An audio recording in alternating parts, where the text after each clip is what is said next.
Hi, my name is Maggie Zanger, and I am a licensed professional clinical counselor with Positive Change Counseling Center. Today, I would like to share with you a self-compassion exercise. So this is a book that I often refer to clients that I work with. It is called A Year of Living with More Compassion, 52 Quotes and Compassion Practices. So there's a quote and an exercise for every week of the year. So I'd like to share one with you. It begins with a quote by Carl Rogers, which reads, "The curious paradox is that when I accept myself just as I am, then I can change." So this is an exercise that helps us identify and challenge that inner critic that we have in order to eventually evoke change. It's a 5-step exercise. The first step is to think about that personal trait or that thing about yourself that you're trying to change and something that you're really harshly critical of yourself for. So maybe that's you're feeling like you're just maybe not a good enough parent, or you just can't kick that depression, or struggling with anxiety or insomnia. So the first step is to identify that part about yourself that you're very critical.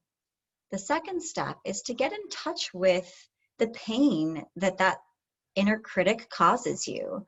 And to take a moment to remind yourself that you're human just like anybody else, and none of us are perfect. The third step is to take that pain that you feel when you criticize yourself and to put your hand over your heart and to say to yourself, "May I be kind to myself. May I accept myself as I am." And then the fourth step is to imagine a person in your life, a partner, a parent, a mentor, a friend, someone that really loves you unconditionally. And what would they say to you in order to help encourage this change that you want for yourself, while also being sure to communicate how much they love and accept you no matter what? What would they say? So that fifth step is to think about that message that that loving person in your life would say, that loves you and accepts you. And to put your hand back over your heart and to repeat to yourself that message from them.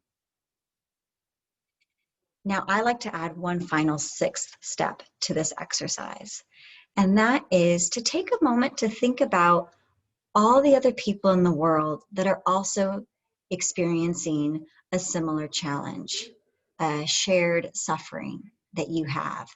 Maybe it's all the other parents out there that feel like they're just not good enough, or that they could be better.